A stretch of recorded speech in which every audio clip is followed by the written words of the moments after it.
Bonjour à tous, on se retrouve aujourd'hui pour une nouvelle vidéo de l'envoi pot pourri de cette année et il s'agit de l'exercice 11 dont l'énoncé est suivant. Donc on cherche à trouver tous les entiers A tels que A-3 divise A cube moins 3. Je vous laisse essayer de chercher pour ceux qui ne l'ont pas déjà fait et je vais bientôt donner une indication qui est la suivante. Faut se placer modulo un entier bien choisi et donc c'est à vous de choisir quel entier il s'agit. Ok, donc le bon modulo c'est A-3, puisque modulo A-3, A est égal à quelque chose de relativement simple, puisque 3 et A diffèrent tous les deux d'un multiple de A-3, savoir A-3. Donc A cube moins 3 est congru à 3 au cube moins 3, et 3 au cube moins 3 ça fait 24. Donc si on veut que A-3 divise A cube moins 3, il faut que A cube moins 3 soit congru à 0 modulo A-3, et donc puisque A cube moins 3 est congru à 24, il faut également que 24 soit congru à 0, modulo A-3, autrement dit que A-3 divise 24. On obtient à ce moment-là les valeurs de A-3 qui sont les diviseurs de 24, donc moins 24, moins 12, moins 8, moins 6, moins 4, moins 3, moins 2, moins 1, 1, 2, 3, 4, 6, 8, 12 et 24. Ensuite, puisque ça c'est les valeurs de A-3, maintenant il faut les valeurs de A, qui donne donc moins 21, moins 9, moins 5, moins 3, moins 1, 0, 1, 2, 4, 5, 6, 7, 9, 11, 15 et 27. Donc ça, c'est une manière de faire. Je vais maintenant te présenter une autre manière qui est beaucoup plus longue, qui est un poil plus technique, mais qui a l'avantage d'être beaucoup plus général. C'est-à-dire que si jamais on avait quelque chose de la forme A carré moins 3 divise A cube moins 3, on pourrait quand même trouver des informations avec cette méthode, alors qu'avec celle-là, on peut juste pas. Donc, voici cette méthode, c'est une sorte de division euclidienne de polynômes. Je le fais que dans ce cas particulier là, donc de A-3 et de A cube moins 3, mais je vais mettre dans la description un lien vers un site où on explique un peu plus en détail le fonctionnement de la division euclidienne de polynômes. Okay. Donc ici, on a x cube moins 3 et x moins 3. Et donc, on va faire un peu comme dans le cas des entiers normaux.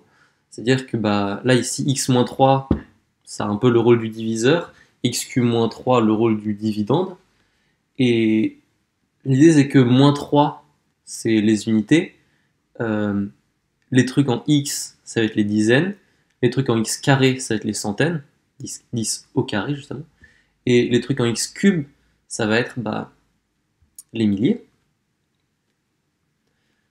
Et donc on fait exactement comme une division euclidienne normale, c'est-à-dire qu'on essaye de trouver le nombre de fois qu'on peut mettre x-3 dans x cube moins 3, de sorte à en gros éliminer le terme en x cube. Donc là, ce terme ça va être x carré, puisque x carré fois x moins 3, ça fait x cube moins 3x carré. Donc quand on enlève x cube moins 3x carré à x cube moins 3, il nous reste 3x carré moins 3, qui est un truc qui est plus petit, dans le sens où le degré, donc le plus gros exposant, est devenu strictement plus petit. Donc comme ça, on peut recommencer. Maintenant, on a 3x carré moins 3, et on essaie encore une fois de trouver le nombre de fois qu'on peut mettre x moins 3 dans 3x carré moins 3. Et cette fois-ci, ça va être 3x, encore une fois, parce que si jamais on multiplie x-3 par 3x, on a 3x carré moins 9x, et donc quand on soustrait les deux, les 3x carrés vont s'annuler, on va avoir un polynôme de degré 1, c'est-à-dire que, encore une fois, le plus gros degré a strictement diminué. Et donc on refait ça encore une dernière fois, ici x-3 dans 9x-27, il en faut 9 fois, et donc quand on soustrait, on trouve bien 24, ce qui devrait vous dire quelque chose. Et donc, ce que là on a fait, c'est exactement comme pour une division euclidienne classique. On a écrit x cube moins 3 comme un truc fois le diviseur, à savoir x moins 3, et un reste. Donc là, le truc par lequel on a divisé, c'est le le quotient de la division euclidienne c'est x carré plus 3x plus 9, et le reste de la division euclidienne c'est 24.